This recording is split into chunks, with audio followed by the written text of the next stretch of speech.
Welcome to week 6 of Healing the Body, and this is the lay of the land. We're out here in the grass labyrinth at the Micah Project. You can see a bit of the labyrinth there. I'm in the middle of the labyrinth. We are in the middle of the labyrinth. And off in the distance, there, just above my hat, now just above my hat, you can see the building where I've been doing a lot of this filming. There's a wind generator right next to it. So we're just outside of Crookston, Minnesota. I've been very fortunate in working on this project to work in 2 beautiful, beautiful retreat centers here at the Micah Project up in Crookston, Minnesota, and also at Solitude in rural KwaZulu-Natal, South Africa. That's where I focused on writing most of the paper that went behind the thinking that's embodied in this website. It's amazing to know that I'm almost done with putting together this website. I've been collecting these practices and these ideas for several years, and I've been thinking about them, about sharing them in this format for at least 2 years. So it's quite a coming full circle. And this week with the Lay of the Land, we're also coming full circle. We started with breath, and we're going to end with breath. But this week what I want to focus on is the idea of being breathed. So as opposed to thinking of breath as this thing that we do, I'm encouraging us to think about breath as something that is done to us, with us, that we are breathed, that we are the object of breathing. I'll talk more about this in a spiritual, even religious sense in this week's Bread for the Journey. But on from a different perspective, I want to look back over these 6 weeks and reflect on this idea that we started with the individual, and that from there we went to the family, and from there we went to the community and the neighbors, and now we're widening out even further to consider creation, the world.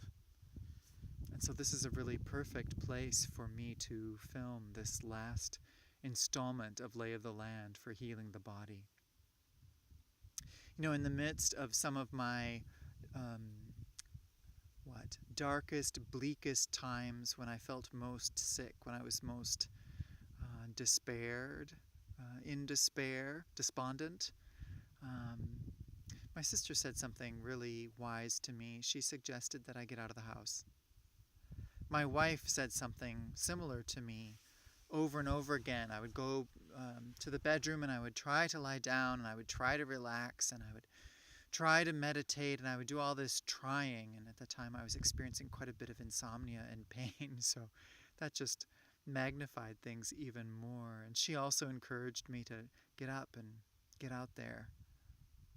As you've looked and experienced over these weeks of healing the body, we've grown from the individual to the relational, the interpersonal, to the communal, and now we're, I guess I'd call it the creational. And there's something to be learned, I think, from that widening, that rippling effect. Not that we can always manage it, but I think there's a great gift in getting out of the way, in widening the image, widening the picture, to consider more than just us. I think there's some relief to be had in it as well. There's a theme of submission that goes through many religions. I've bumped into it, and certainly it's present in the Christian religion. There's even a hymn, Perfect Submission. And as an American, my dominant cultural influences, even from my family of origin, the values of being productive and being tough and being able to get things done, there's this sense that I'm supposed to be at the center and that I'm supposed to be the subject. But there's something really lovely about being the object. I'm not talking about objectification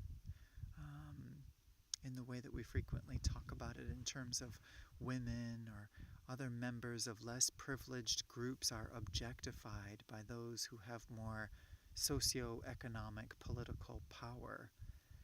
But what I'm talking about is a sort of letting go, being breathed. There is some relief in that. There is also a way in which we then become connected to something that's definitely much bigger than ourselves. Now, as a Christian, as a Lutheran, I have particular beliefs about that. But then I just come out into a place like this and I listen to the wind, the ruach, the umoya, and I can set theology aside for a moment and I can just listen and know that I am a part of something much bigger. And that in and of itself, that's some pretty powerful medicine in the realm of healing. Enjoy the day.